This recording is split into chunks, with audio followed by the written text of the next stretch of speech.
எழுத்தெல்லாம் ஆதி பகவன் முதற்றே உலகு. அகர முதல எழுத்தெல்லாம் ஆதி பகவன் முதற்றே உலகு. கற்றதனால் ஆய பயனென்கொள் வாளறிவன் நற்றால் தொழார் எனின். மலர்மிசை ஏகினான் மானடி சேர்ந்தார் நிலைமிசை நீடு வாழ்வார். தனக்கு ஊமை இல்லாதான் தாழ் சேர்ந்தார் கல்லால் மனக்கவலை மாற்றல் அரிது. அறவாழி அந்தணன் தாழ் சேர்ந்தார் கல்லால் பிறவாழி நீத்தல் அரிது. பிறவி பெருங்கடல் நீந்துவர் நீந்தார் இறைவன் அடி சேராதார். எல்லோருக்கும் அடியனுடைய பணிவான நமஸ்காரங்கள்.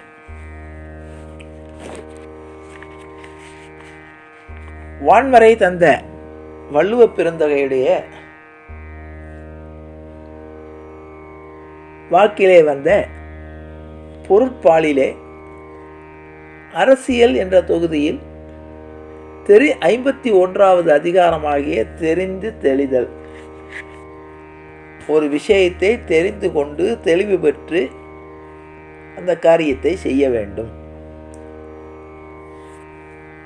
முதல்ல தெரிஞ்சுக்கணும். இந்த யாரை ஒரு நண்பரை பற்றியோ அல்லது ஒரு இடத்தை பற்றியோ முதல்ல தெரிந்து கொள்ளணும். தெரிஞ்சிட்டா மாத்திரம் போராது, அதில் தெளிவு ஏற்பட வேண்டும். தெளிவாக தெரிஞ்சுக்கணும். அவரை எனக்கு தெரியும்னா சொல்லாமல் போராது, தெளிவாக தெரியணும். தெளிந்து அதுக்கப்புறம்தான் அவருடைய உறவை நாம் கொள்ள வேண்டும். இது அரசியலுக்கும் பொருந்தும், குடும்பத் தலைவனுக்கும் பொருந்தும், எல்லோருக்கும் பொருந்தக்கூடிய ஒரு இது. அதில் வள்ளுவர் என்ன சொல்கிறான்னு பார்ப்போம். அறம் பொருள் இன்பம் உயிரச்சம் நான்கும் திறந்தெறிந்து தேரப்படும். அறம் பொருள் இன்பம் தன் உயிருக்கு அச்சம் என்னும் நான்கினது வகையாலும் ஆராய்ந்தே ஒருவன் மீது நம்பிக்கை கொள்ள வேண்டும். இது அருமையான வார்த்தை. அறம், ஒருத்தனை நம்புகிறோம். முதல்ல அவன் அறத்தின் வழி நடப்பானா. அடுத்தது பொருள், அவனுடைய தன்மை எப்படிப்பட்டது. அடுத்தது இன்பம், இது வாழ்க்கையுடைய அடிப்படை. அறம் பொருள் இன்பம். அடுத்தது தன் உயிருக்கு அச்சம். போர்னே வச்சுக்கோ. ஒரு அரசன் ஒரு நாட்டு மேலே போர் தொடுக்க போகிறான். போர் தொடுக்கக்கூடிய இடத்துல அவன் அறத்தின் வழி நின்று போர் எடுப்பானான். அடுத்தது அவனிடம் போர் படையுடைய தன்மை எப்படிப்பட்டது. அடுத்தது அதனால் கிடைக்கக்கூடிய சந்தோஷம் எப்படிப்பட்டது. இப்போ ஒரு நல்ல அரசன் தர்மப்படி நடக்கிறான், அவன்கிட்ட போர் வலிமை இல்லாமல் இருக்க அவனுடைய படை. அப்போ அவனை ஜெயித்து விட்டு நாம் இன்பம் அடைய முடியாது. அப்போ அதனால் கிடைக்கக்கூடிய இன்பம். அடுத்தது தன் உயிருக்கு அச்சம்.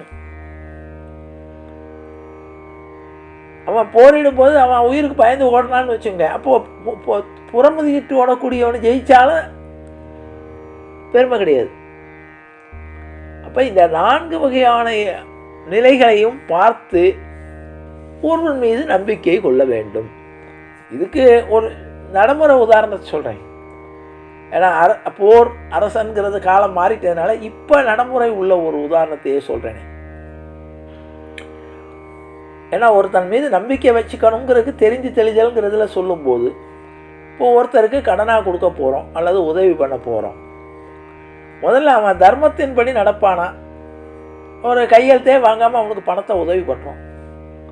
அவன் தர்மத்துக்கு கட்டுப்பட்டு, அல்லது நீ கடனே கையெழுத்தே போட்டு வாங்கினா கூட எல்லா வகையான சட்டங்களில் அவனுக்கு பாதுகாப்பு கொடுத்தா கூட அவனிடம் கொடுத்த பணத்தை நீ திரும்ப வாங்க முடியுமா? முதல்ல அறம். அடுத்தது பொருள். அதுதான் தெரியுமே, அவனுக்கு பண உதவியோ அல்லது பொருள் உதவியோ செய்கிறோம். அடுத்தது அதனால் நமக்கு கிடைக்கக்கூடிய இன்பம். அவன் நம்ம கொடுக்கக்கூடிய பொருளை அவன் தர்மவானாக இருந்து சரியான முறையில் செலவு பண்ணுறானா. அடுத்தது தன் உயிருக்கு அச்சம்.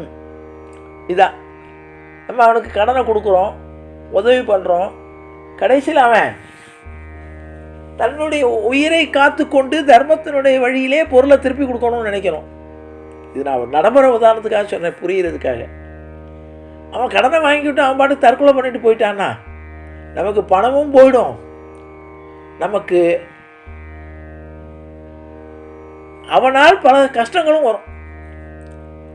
ஏன்னா அவன் பாட்டுக்கு தற்கொலை பண்ணிட்டு இவனுக்கு கடனை வாங்கினு நான் கொடுக்க முடியல, என்னை கேட்டான், அதனால நான் தொந்தரவு பண்ணிட்டேன், செத்து போயிட்டேன்னு தற்கொலை பண்ணிட்டான்னா அதுக்காக தான் அவர் வள்ளுவர் அதையும் சொல்கிறார் நான் நினைக்கிறேன். தன் உயிருக்கு அச்சம் இன்னும் 4 வகையாலும் ஆராய்ந்து ஒருவன் மீது நம்பிக்கை கொள்ள வேண்டும். இது இந்த காலத்துக்கு பொருத்தமாக இருக்குது, வள்ளுவன் எக்காலத்துக்கும் பொருந்துறவனுங்கிறதுக்காக சொல்கிறேன். அடுத்தது, குடிப்பிறந்து குற்றத்தின் நீங்கி வடுப்பறியும் தானுடையான் கட்டே தெளிவு. நல்ல குடியிலே பிறந்து குற்றங்கள் இல்லாதவனாய் பழிச்சொல் வரக்கூடாதென்று அஞ்சும் மனமுள்ளவனிடத்திலேயே நம்பிக்கை வைக்க வேண்டும். இதுவும் அதுக்கு பொருந்துதா இல்லையா? நான் சொன்னது எதாச்சியாக சொன்னேன். ஒருத்தன் மீது நம்பிக்கை வைக்கணும்னா அவன் நல்ல குடியிலே பிறந்து நல்ல இடத்துல வளரணும், நல்ல சூழ்நிலையில் அவன் வளர்ந்துருக்கணும். அவன் குற்றம் நீங்கி நம்ம மேலே குற்றம் இல்லாத குற்றத்துக்கும் பழி சொல்லுக்கும் பயப்படுறவனாக இருக்கணும். அவன் யார் என்ன வேணாலும் சொல்லிட்டு போகிறான், நான் நடக்கிறபடி நடப்பேன்கிறவனை நம்ம நம்ப முடியாது அப்படிங்கிறது சொல்கிறார். அரியகற்று ஆசற்றார் கண்ணும் தெரியுங்கால் இன்மை அரிதே வெளிது. அருமையான நூல்களை கற்று குற்றங்கள் எதுவும் இல்லாதவரிடத்திலும் ஆராய்ந்தால் அறியாமை இல்லாமல் இருப்பது என்பது அருமையாகும். குணம் நாடி குற்றமும் நாடி அவற்றுள் மிகை நாடி மிக்க குழல். ஒருவனை தெரிந்து கொண்டு அவனோடு பழக வேண்டுமென்றால் ஒருவனது குணங்களையும் குற்றங்களையும் ஆராய்ந்து அவை இரண்டினுள் மிகுதியாக தெரிந்து அதற்கு தகுந்தபடியே அவனை கொள்ள வேண்டும். சரி, ஒவ்வொரு மனிதனுக்கும் குற்றமும் உண்டு, குணமும் உண்டு. இது 2 எதில் அதிகமாக இருக்கிறது என்பதை ஆராய்ந்து அதை தெரிந்து தெளிந்து முதல்ல எவ்வளோ தூரம் அவர் குற்றம் இருக்குது, குணம் எது இருக்குது, இந்த குற்றத்தை நாம் சகித்து கொள்ள முடியுமா அல்லது சமாளித்து கொள்ள முடியுமா என்று ஆராய்ந்து தெளிந்து அவருடைய குணம் என்பது நமக்கு எந்த வகையில் பயன்படும் என்பதையும் தெரிந்து அவர் மீது நம்பிக்கை வைக்க வேண்டும். இது நடைமுறையில் பொருந்தக்கூடிய ஒரு குறள். பெருமைக்கும் ஏனை சிறுமைக்கும் தத்தம் கருமமே கட்டளைக்கண். ஒருவன் தாம் அடையும் பெருமைக்கும் மற்றொரு தாம் அடையும் சிறுமைக்கும் அவரவர்கள் செயல்களே தகுந்த உரைகள் ஆகும்.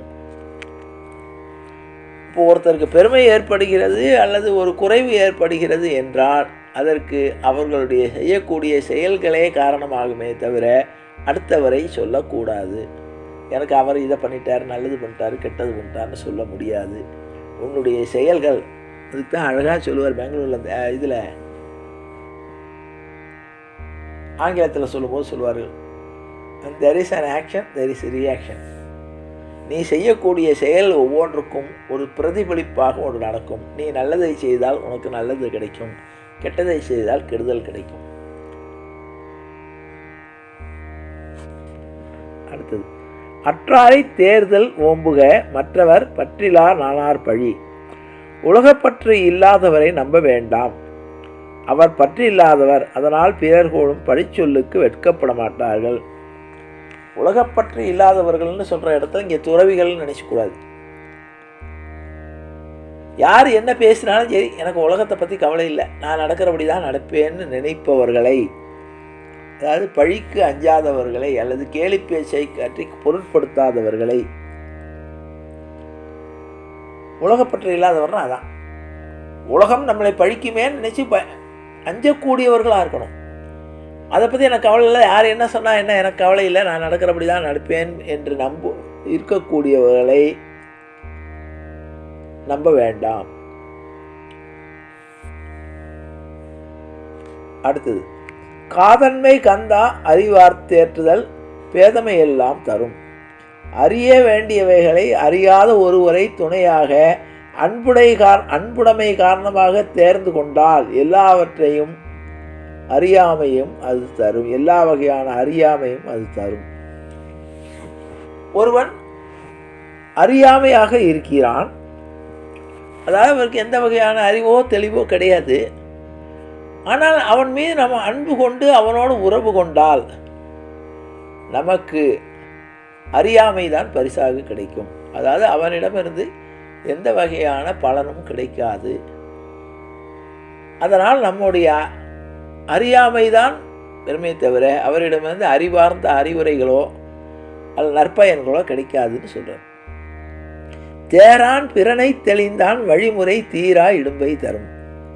தெளிவாக ஆராயாமல் ஒருவனை துணையாக நம்பியவனுக்கு அவனுக்கு மட்டுமன்றி அவன் வழிமுறையில் வருபவர்களுக்கும் தீராத துன்பம் உண்டாகும்.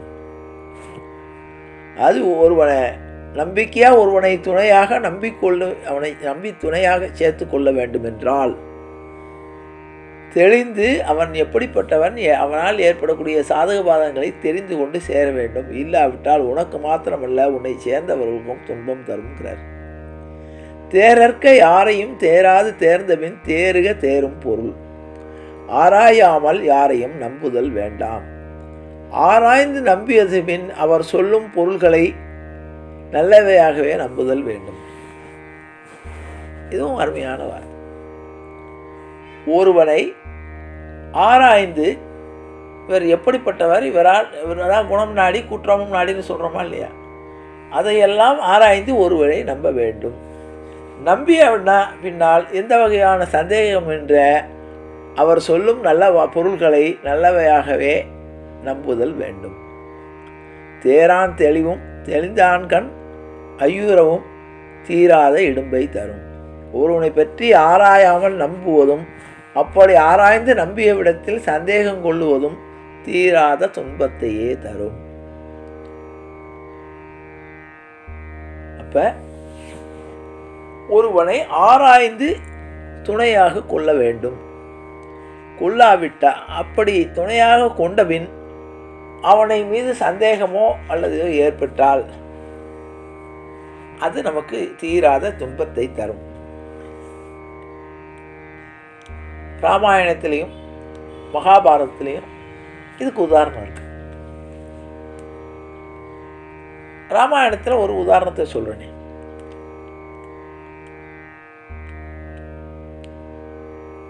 வீடனன் ராமனிடம் சரணடைகிறான். தன்னுடைய சகோதரனுடைய செயல் பிடிக்காம நல்லுரை சொல்லி அதை கேட்காதனால நாம் தர்மத்தின் பக்கம் நிற்கணும்னு ராமன்கிட்ட சரணடைகிறான். இப்போ ராமன் அவனை ஏற்று கடவுளாகிய ராமன், பகவானுடைய அவதாரமாகிய ராமன் மறுபேச்சு பேசாமல் அவனை சரணாகதியை ஏற்றுக்கொண்டு அவனை ஏற்றுக்கொண்டிருக்கலாம். ஆனால் ராமன் அப்படி பண்ணல. என்ன பண்ணுறான், இங்கே தனக்கு உதவி செய்த சுக்ரீவன் முதல் எல்லா வானரர்களிடமும் அபிப்பிராயம் கேட்கான். இப்படி வீடனன் சரணடைஞ்சிருக்கான், இவனை ஏற்றுக்கொள்ளணுமான். வீடனன் எப்படிப்பட்டவன் யாருக்கும் தெரியாது. ஏன்னா அவன் எதிரியுடைய சகோதரன். அவன் நல்லவனா கெட்டவனா, அவன் எதற்காக வந்திருக்கான்னு ஒவ்வொருத்தரும் ஒவ்வொரு அபிப்பிராயங்களை சொல்றாங்க. ராவனுக்கும் வீடனை தெரியாது. ராவணனுடைய தம்பின்னு தான் தெரியும். அவன் எப்படிப்பட்டவன், அவனுடைய தோற்றம் நல்லா இருக்கு, பேசுறதும் நல்லா இருக்கு. ஆனால் அவன் எப்படிப்பட்டவன் என்று ஆராய்ந்து தெரிந்து கொள்வதற்கு ராமனுக்கு வாய்ப்பு இல்லை. அவனை பற்றி விசாரிக்கிறதுக்கு வழி இல்லை. சரி, எதற்கும் அவனை பற்றி ஒரு தெரிஞ்சு அவனை உறவு கொள்ளணும்னு நினைத்து எல்லாத்தையும் அபிப்பிராயம் கேட்கலாம். அங்கே இருக்கக்கூடிய சுக்ரீவன்லேருந்து அங்கதன்லேருந்து எல்லோரும் என்ன பண்ணுறாங்க, சந்தேகப்படுகிறார்கள். அதான் குணம் நாடி குற்றமும் நாடி அதுவற்றில் மிகை நாடி மிக்க குழல். அவனிடம் இருக்கக்கூடிய குற்றம் என்ன, அவன் அசுர குலத்தில் பிறந்திருக்கான், அது அவனுடைய குற்றம். அவனுடைய குணம் யாருக்கும் தெரியாது.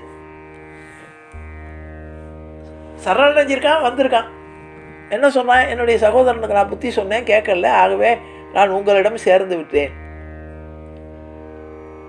இதில் கம்பன் ரொம்ப அழகாக சொல்லுவான். அவன் சேரும்போது விபீஷணன் வந்து என்ன கேட்டார்னா, அன்று இளையவருக்கு அவித்த மவுளி எனக்கும் கொடுப்பான். அன்றைக்கி நீ பரதனுக்கு உன்னுடைய திருவடியை கொடுத்தாயா இல்லையா, அதே மாதிரி உன்னுடைய திருவடியை நாடித்தான் வந்திருக்கேனே தவிர என்னுடைய அரசனாகிய என்னுடைய அண்ணனை கொன்று விட்டு அவன் வந்த உடனே ராமன் என்ன சொல்கிறான்னா, இவன் ராஜ்யத்துக்காக வந்திருக்கான், அண்ணனை காட்டி கொடுத்து விட்டு இவன் பதவி அடையலாம் வந்திருக்கான்னு எல்லாரும் சொல்லுவாங்க. அதுக்காக இவன் சொல்லுவான், எனக்கு இலங்கை ராஜ்யம் வேணுங்கிறது இல்லை, தர்மத்தின் வழி நடக்கணும். அன்றைக்கு பரதனுக்கு நீ உன்னுடைய திருவடியை கொடுத்தாயா இல்லையா, அது மாதிரி உன்னுடைய திருவடியை சரணடைந்திருக்கிறேன். இப்போ தெரிந்து கொள்ளணும், அவனை ஆராய்ந்து இவனுடைய குணத்தை குற்றத்தையும் ஆடணும்னா அதை எடை போடுவதற்கு சரியானால் எல்லாருடைய அபிப்பிராயத்தையும் கேட்குறான். எல்லோரும் எதிர்க்கிறார்கள். கடைசியாக ஆஞ்சநேயர் கேட்குறான், ராமன், ஆஞ்சநேயா உன்னுடைய அபிப்பிராயம் இல்லை. இதில் எல்லாரையும் விட ஆஞ்சநேயருக்கு அறிவும் ஆற்றலும் நிறைய. அதனால் சொல்கிறார், அவர் சொல்கிறார், நான் இலங்கைக்கு போனேன், இலங்கையை சுற்றி வந்த இடத்துல எல்லாருடைய வீடுகளிலும் எப்படி இருந்தது என்றால் அரக்கர்களுடைய வீடு மாதிரி இருந்தது. மது குடித்தார்கள். ஏன்னா சந்தோஷமாக ராவணன் வந்து தன்னுடைய ஜனங்களை சந்தோஷமாக வைத்திருந்தான். எல்லா வகையான பொருட்களையும் அபகரித்து, தேவர்களுடைய சொத்துக்களையெல்லாம் அபகரித்து வளம் மிக்கதாக இலங்கை இருந்தது. ஆகவே காம களியாட்டங்களிலும் சந்தோஷங்களிலும் இருந்தது. அதை குறிப்பாக சொல்லுவான் ஆஞ்சநேயர், ரொம்ப அழகாக சொல்லுவார். அதை இந்த விபீஷணனுடைய வீட்டை பார்க்கும்போது, அவனுடைய அரண்மனைக்குள் நுழைந்த பொழுது எனக்கு அது ஒரு பிராமணனுடைய வீடு மாதிரி இருந்தது. அவன் அரக்கர் குலத்திலே பிறந்திருந்தாலும் அவன் அரக்கருக்குரிய குணாதிசயங்கள் இல்லாமல் அவனுடைய வீடு சாத்வீகமாக அமைதியாக நல்ல பேச்சுக்களை பேசிக்கொண்டு ஒரு நறும் புகையோடு நல்ல வாசனை திரவியங்களோடு இதோட தெய்வ மனம் கமழ இருந்தது. அவன் இடனறிதல்னு வரும். அவன் இருக்கக்கூடிய இடமானது நன்றாக இருந்தது. சரி, அடுத்தது, இவன் மாத்திரம் நல்லவன் இல்லை, இவனுடைய பெண்ணாகிய திரிசடையானவள் சீதாதேவிக்கு ஆறுதலாக மற்ற அரக்கியர்களெல்லாம் தொந்தரவு செய்த பொழுது திரிசடை சீதைக்கு ஆறுதல் சொல்லி நல்லபடியாக நன்றாக பேசிக்கொண்டு ஆறுதலாக இருந்தாள். என்னை தூதன் என்று தண்டிக்க முயன்ற ராவணனிடம் என் முன்னாலேயே தூதனை தண்டிப்பது தவறு என்று சொல்லி தன்னுடைய சகோதரனாகிய ராவணனுக்கு என்னாலேயே அறிவுரை சொன்னவன், தர்மத்தை எடுத்து சொன்னவன். இதெல்லாம் அவனுடைய குணங்கள். இதெல்லாம் சொல்லி குணம் நாடி குற்றமும் நாடி. அப்போ அவன்கிட்ட உள்ள தவறு என்ன தவறு? அவன் அரக்கர் குலத்திலே பிறந்தான் என்ற ஒரே ஒரு தவறை தவிர அவனிடம் எந்த குற்றமும் இல்லை. ஆகவே குணம் நாடி குற்றமும் நாடி அவற்றுள் மிகை நாடி. குணங்கள் இவனிடம் மிகுதியாக இருப்பதால் இவனை நமக்கு துணையாக சேர்த்து கொள்ளலாம், அதனால் நமக்கு நன்மை தரும் என்று ஆஞ்சநேயர் சொல்லார். கடைசியில் மாற்றி நீ உரைப்பதென்ன, மாருதி சொன்ன பெற்றியே பெற்றீம்பர் ராமன். இனிமேல் நீ சொன்னதுக்கப்புறம் எனக்கு என்ன, வேற யார் சொல்லணும்? நீ சரியாக ஆராய்ந்து சொல்லி இருக்கிறான்னு ஏற்றுக்கொள்வார். அப்போ தேரான் தெளிவும்னு சொன்னது மாதிரி அதை தேர்ந்து தெளிந்து அறியாமல் ஏற்றுக்கொண்டால், அவர் ராமன் எல்லாம் தெரிந்தவராக இருந்தால் கூட விபீஷணன் சரணாகதி அடைஞ்சிட்டான்னு வான்னு ஏற்றுக்கொள்ளவில்லை.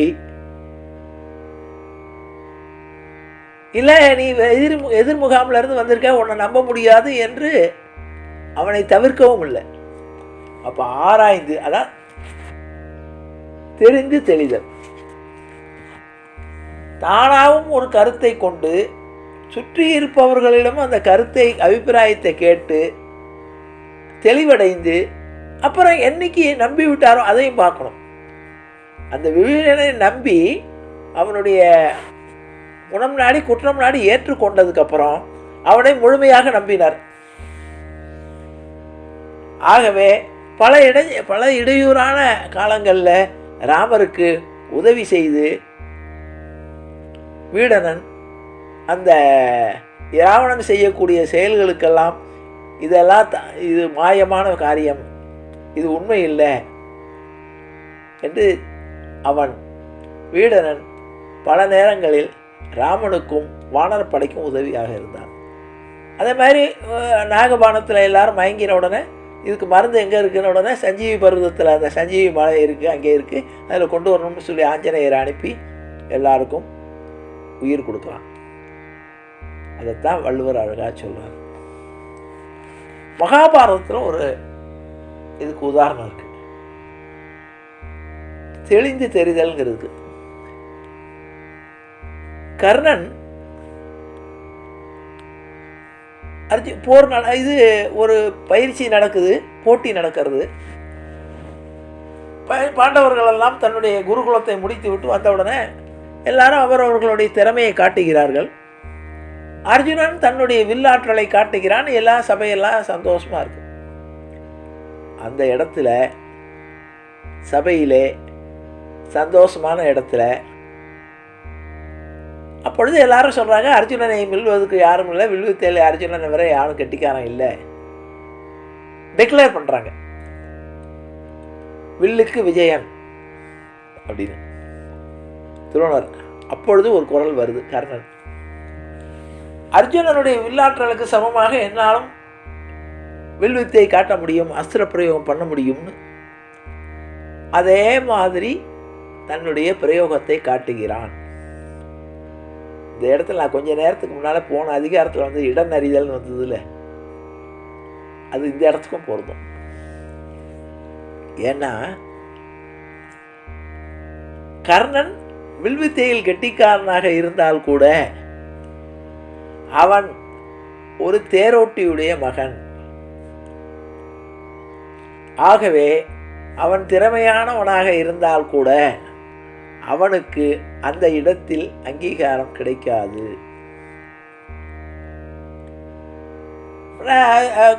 துரோணர் சொல்றார், கதை தெரியும், நீ ஒரு சாதாரண தேரோட்டியுடைய மகன், இங்கே நடக்கக்கூடியது அரசகுமாரர்களுக்குரிய போட்டி, இதில் நீ கலந்து கொள்வதற்கு உனக்கு அதிகாரம் கிடையாதுன்னு சொல்லி ஒதுக்கி விடுகிறார்கள். அப்பொழுது இது மகாபாரதம் நமக்கு பல கருத்துக்களை சொல்லும். ஒன்று, ஒரு திறமையுள்ளவனை அவனுக்கு அங்கீகாரம் கிடைக்காவிட்டால் அந்த திறமையுள்ளவன் தகுதியற்ற இடத்தில் சேர்ந்து விடுவான். இப்போ துரியோதனன் என்ன பண்ணுறான், இவன் அரசன் இல்லை, ஆகவே தானே அர்ஜுனனுக்கு சமமாக அஸ்திர பிரயோகம் பண்ண முடியாதுன்னு சொல்கிறேன். இப்பொழுதே நான் இவனை அங்கதேசத்துக்கு அரசனாக்கி இவனுக்கு முடிசூட்டுகிறேன்னு அப்போவே அவனை ராஜா ஆக்கிடுறான். அப்புறம் பல வகையான வாக்குவாதம் நடக்கிறது. கடைசியில் அந்த பயிற்சி அதோட முடிஞ்சிருவது. அவனை ஏற்றுக்கொள்ளவில்லை. இது ஏன் சொல்றேன்னா, இந்த இடத்துல துரியோதனன் அன்பு காட்டிட்டான். அதான் வள்ளுவர் அழகா சொல்றாரு, அறியாமையினால் அன்பை வைத்து கொண்டு ஒருவனுடன் நட்பு பாராட்டினால் அது நம்மையும் அறியாமையில் கொண்டு போய் சேர்த்து விடும்.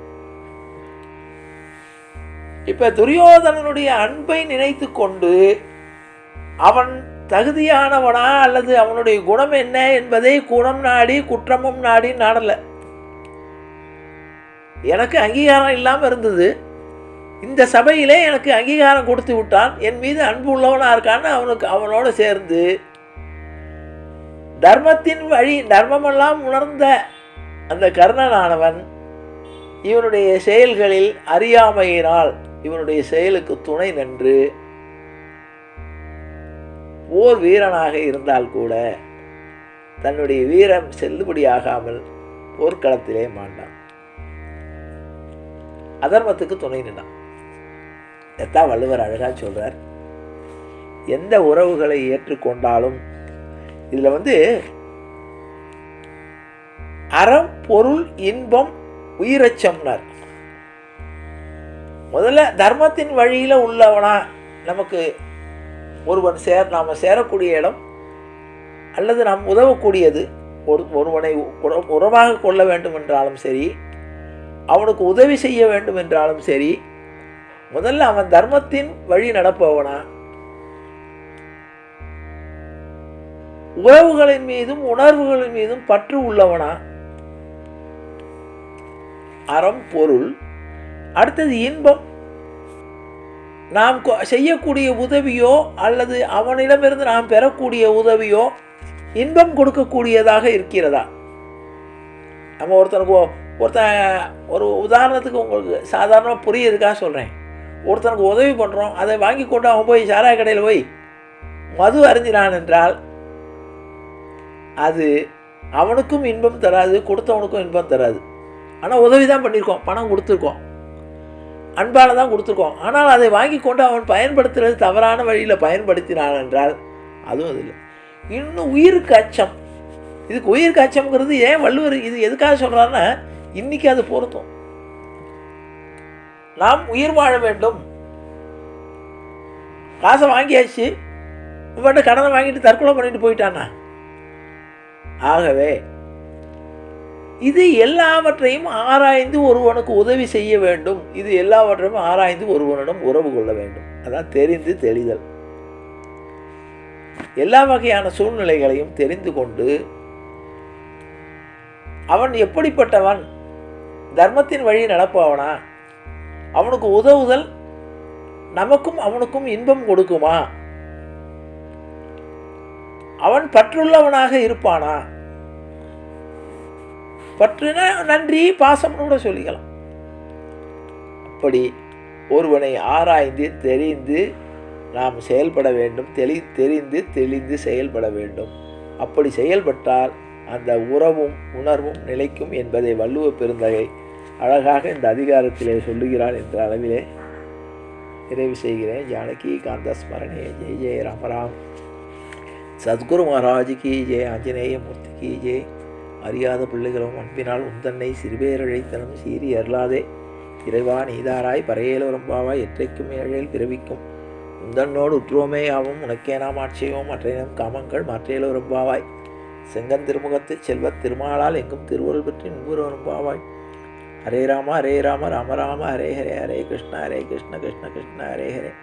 கோவிந்தநாம சங்கீர்த்தனம் கோவிந்த்.